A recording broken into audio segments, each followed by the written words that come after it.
SEO for beginners, the must-have number one. Hi, I'm Brian Pombo.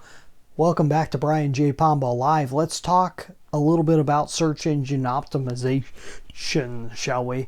If you're not aware of what SEO is, just a quick background. SEO is not only just trying to get optimized for search engines that are the typical search engines. So at one time, in fact, when I first got involved with the SEO world, the main thing was Google. You were focusing on Google, and secondarily you'd be focusing on, say, Yahoo and Bing or any of the other quote-unquote search engines out there.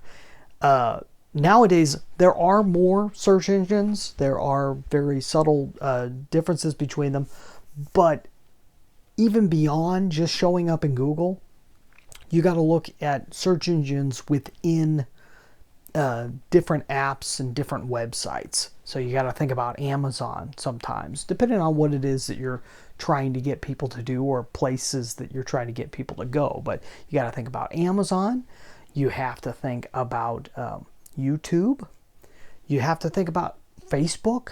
Each one has their own internal search engines, if you will.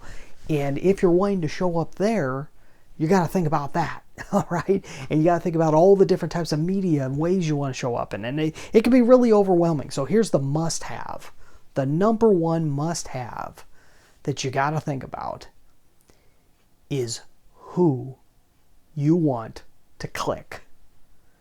Who do you want to click and where are you wanting them to go? Now, you probably already know where you want them to go. That's kind of the point of SEO. You got a website, you got a video, you got some place that you're trying to get people to, and you have probably something that you're wanting them to do when they get there. You're wanting them to view a video, you're wanting them to read an article, you're wanting them to purchase an item, what have you. You have a very specific path, but eventually you got to get to who it is, specifically who you're looking to get there. If you're trying to get everybody there, you're going to spin your wheels a lot. You have to know about who it is that you're trying to get there. Who are you definitely not trying to get there? Because if you could define that, then you could define which search engines you need to pay attention to. You know, where does your SEO really need to go? What are the things that people are typing in? How are they searching? And when you know that, you know how to put certain things into your pages, into your videos, into whatever it is that you're trying to get them to. You know how to adjust in order to attract search engine activity, if that makes sense. It's a simple principle, but you can't believe how many businesses I work with. When they're talking SEO, they're not really thinking about the end customer. They're not thinking about the end user, the end audience, the end clicker. But you have to, because that's everything is determined in SEO by who that person is and what they're doing. Yes, there's an algorithm. Yes, there are different ways that Google teaches, that Google does SEO. The way they design their algorithm, and it's constantly changing, and all those rules are things that you do need to know about. But if you don't know the who, if you're not thinking about the end game, your most ideal person, and developing everything around that, then none of the rest of it matters.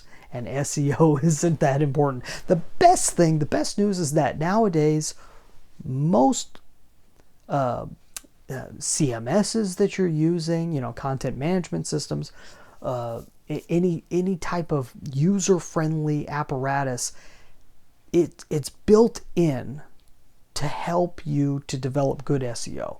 And they handle a whole lot of the back-end coding, whether you're using YouTube or something like ClickFunnels or something like WordPress.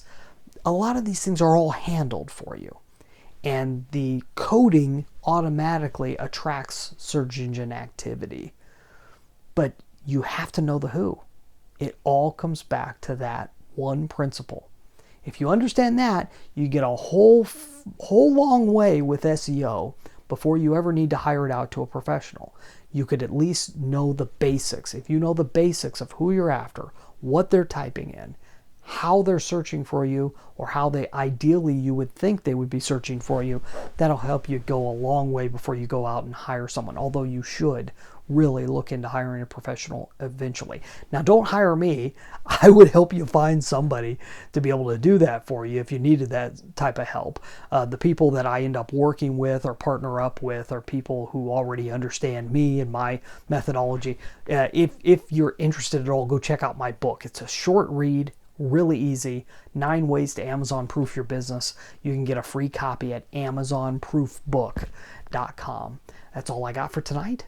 I hope that was helpful. You have a good one. We'll be back here tomorrow. In the meantime, get out there and just let the magic happen.